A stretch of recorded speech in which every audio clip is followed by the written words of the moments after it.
Bueno, cordial saludo.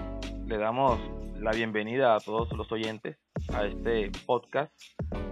Contamos hoy con la presencia del profe Jamie Rafael Peña Moyano y quien les habla, también Mercado Julio.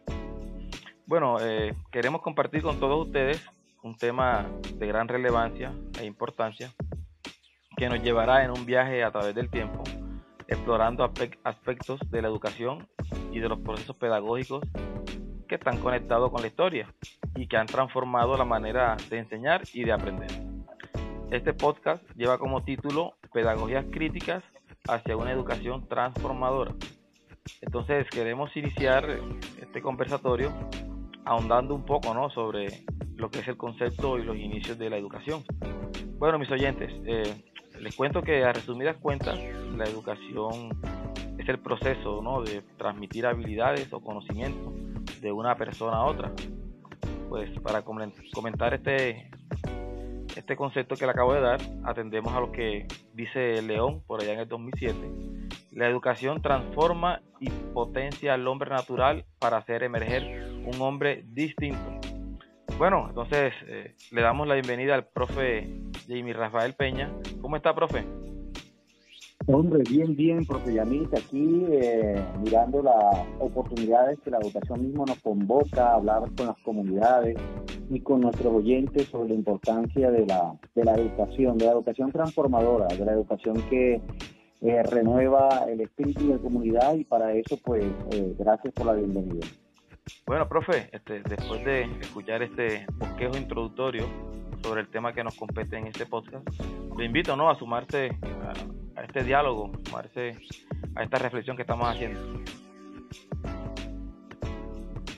Listo, profe. No sé si comenzamos con el proceso, los cambios que ha dado la educación.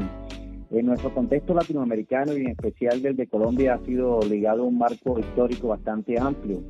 Desde la conquista hasta el siglo XVIII fue liderado por el Imperio Español. Todos sabemos todo el proceso histórico, económico y social que lideraron los españoles a través de la Iglesia, que paradójicamente fue la que comenzó con la labor educativa, y esta labor educativa se insertó a través de las universidades. Y una cosa paradójica era que la educación comenzó con los adultos y no con los niños, como hoy en día hacemos desde las primeras bases de la educación en la infancia. Y como hecho anecdótico, hay un rey llamado Carlos III que en el siglo XVIII fomentó desde España las escuelas gratis para niños, donde se enseñaba a leer y escribir, lo más básico en aquel tiempo. Los conocimientos eran direccionados de lo religioso, entre otros aspectos. Quiere decir que la educación estuvo a cargo durante muchos siglos por la Iglesia. Con las recientes repúblicas latinoamericanas, a través de los procesos de independencia, ustedes saben todo el trasegar político y económico de la independencia, y todo ese desenlace, se trajeron métodos educativos de Europa que siguieron los principios de la igualdad y que atendían a las nuevas poblaciones. Estos métodos buscaban tener como referente la educación en Inglaterra, entre eso la educación lancasteriana y posteriormente las corrientes de Jeremy Bentham, también de Inglaterra. Estas permitieron la formación de valores nacionales en las élites primeramente y posteriormente en las clases populares. Y con ese trasfondo histórico damos como el nudo a lo que queremos hablar acerca de cómo el contexto latinoamericano, cómo la educación histórica y cómo ese trasegar ha venido hasta el tiempo de hoy. Así que, profe, te escuchamos. Sí, profe, ahí tocó un tema importante. La política, ¿no?, tomó una influencia muy marcada, muy precisa en la constitución de los proyectos educativos, como ocurrió después del año 1950, con la secularización de la enseñanza y la libertad. Encontramos que la educación pasa por diferentes etapas y va muy de la mano con el impacto económico, con el crecimiento económico, con la industrialización, con los adelantos tecnológicos. Todo esto, profe, ha sido pues muy nutrido por los movimientos sociales y la inclusión de las minorías étnicas, que ya venían pues tomando un gran auge con el trasegar de los años. Las clases populares, las zonas rurales, que con su lucha reivindican el derecho a educarse. Recordemos que, haciendo un poco de memoria, la educación principalmente era para los de élite, ¿no? Ya después sí se expandió a todas las clases sociales. Entonces, todos estos procesos han sido acompañados, ¿no?, de pedagogos muy importantes. Citamos a Pestalozzi, a John Dewey, teorías psicológicas del aprendizaje que han sido pasadas por un conductismo hasta ir transformándose a un constructivismo que todavía se pregona hoy en día.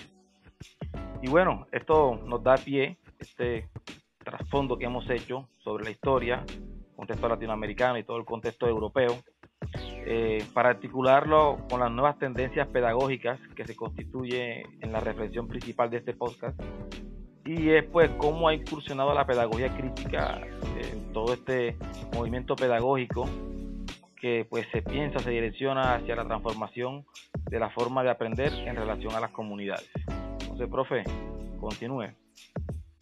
Sí, para todos nuestros radio oyentes, pues decirles que hay un interrogante que así como el corazón late, pues necesitamos hacerlo, y es si han escuchado hablar sobre las pedagogías críticas, porque el siglo XVIII y XIX, aún el siglo XX tuvo unas características, porque el siglo XXI es mucho más activo, mucho más dinámico y está influido por situaciones tecnológicas y por los avances en la psicopedagogía, en la psicología y en otras ciencias. Entonces, preguntarle también a la comunidad de oyentes si han escuchado hablar sobre las pedagogías críticas. Bueno, quiero contarles que la pedagogía crítica es una corriente educativa que apunta a enseñar de una manera que fomente en los estudiantes un pensar que genere cuestiones y reflexiones que se han usado para transformar su entorno. Anteriormente las clases se tenían solamente en lo que el estudiante escuchaba o escribía en el cuaderno, pero ahora lo que se trata es de impactar ese entorno, de impactar las comunidades y trascender más allá de la información bancaria de la que hablaba en algún momento Paulo Freire. Ahora lo que buscamos es que la escuela sea más trascendental. Un ejemplo, por ejemplo, si la escuela está ubicada en una zona costera, pues los docentes que orientan los temas de contaminación deben relacionar los temas, lo aprendido, con cómo afecta la contaminación a su comunidad. Entonces se trata de que la escuela, el estudiante y el docente aterricen todos los conceptos hacia el contexto real. Y el profesor debe sembrar esa semilla de la curiosidad, debe invitar a los estudiantes a apropiarse de la temática de una forma práctica, y los estudiantes se dirigen, por ejemplo, en el caso de los que viven en la costa o en cualquier comunidad, se dirigen a la playa a constatar, a contrastar, a preguntarle a los pescadores y las personas del sector. Y en las clases se discuten posteriormente todo lo que observaron, plantearse causas, hipótesis que estén generando la contaminación y proponen actividades para intervenir las problemáticas. Entonces, desde ese contexto, la educación es mucho más, digamos, más significativa. ¿Cómo ve usted esta situación planteada, profe, desde su comunidad? Bueno, profe, ese ejemplo nos muestra pues lo que es la pedagogía crítica, ¿no? Los estudiantes no solo aprenden sobre la contaminación y el medio ambiente, sino de forma teórica, sino que también pues realmente se involucran, ¿no? Y hacen algo respecto a su comunidad, al investigar, al actuar, ayudan a promover un cambio positivo, y de eso trata la pedagogía crítica, profe. Entonces, continúe, profe. Claro que sí, profe, y toda la comunidad también tiene que ir entendiendo que lo planteado anteriormente con relación a la historia y referente a la pedagogía crítica difiere de otras teorías como la conductista y la tradicional, que venían siendo empleadas desde tiempos remotos en la educación, promoviendo un aprendizaje donde se limitaba al estudiante a escuchar y atender solo las indicaciones o las instrucciones que el docente decía, convirtiéndolo en un ser pasivo.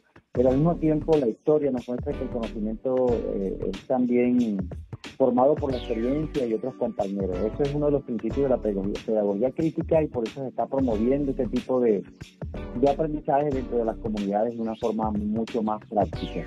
Ahora quiero presentarles a un personaje icónico referente en la educación y uno de los máximos exponentes de la pedagogía crítica, que es el señor Paulo Freire, un brasileño. Su pensamiento se centra en varios aspectos clave, destacando que la educación debe ser un proceso liberador de la persona, del individuo, para que se fomente en ella la autonomía y el liderazgo en los estudiantes. Freire critica la educación tradicional, aquella que recibimos en la década del 70, del 80, que se basa en transferir conocimientos de manera lineal y literal, sin interacción y sin esa capacidad crítica que se requiere hoy en día. En cambio, Freire propone un aprendizaje mucho más activo, donde el estudiante es el actor principal, reflexionando sobre su realidad, para desarrollar su propio pensamiento y lograr una transformación significativa de su entorno. Entonces, profe, no sé si tiene algún otro aporte sobre Paulo Freire y su contribución a la pedagogía crítica. Sí, profe, claro. Quiero compartir pues el planteamiento de Giroux, 2013, un gran amigo de Paulo Freire, quien plantea que pues, algunas personas interpretan mal el trabajo de Paulo Freire. La pedagogía crítica no solo es un diálogo directo entre estudiante y docente. Giroux destaca que los docentes no deben perder su autoridad, porque la enseñanza tiene siempre un aspecto pues directo, ¿no? Entonces, atendiendo a este planteamiento, la pedagogía crítica busca que el rol de los docentes dentro del proceso educativo sea algo balanceado, que guíen el proceso de enseñanza-aprendizaje, pero no pueden dejar de lado que el estudiante es el actor fundamental para promover una participación activa y crítica. El estudiante es el centro de atracción del aprendizaje. Entonces, el rol del profesor es ese, profe, ser un guía para el estudiante, pero nunca dejar pues de lado que es él quien debe direccionar su propio aprendizaje. Y a la comunidad de oyentes también queremos hacer una última reflexión, y es llevar a entender también que existen muchas barreras que dificultan el pleno desarrollo de los estudiantes, y es por eso que se hace necesario la conciencia, la reflexión en las comunidades, el cambio de pensamiento en las instituciones educativas, en medio de los docentes y directivos. No es fácil implementar este tipo de modelo de la pedagogía crítica de Freire. Sin embargo, hay muchas oportunidades y es fundamental seguir buscando formas de superar estas limitaciones y hacer que la educación sea más participativa y haya espacios donde los estudiantes puedan cuestionar su propia realidad y participar del cambio. Bueno, profe Yamid, tiene usted ya la palabra para finalizar. Bueno, a todos, gracias por acompañarnos en este podcast. Esperamos que hayan disfrutado de la conversación. Entonces, bendiciones, profe. Gracias por compartir su punto de vista y su importante reflexión. Listo, muchas gracias.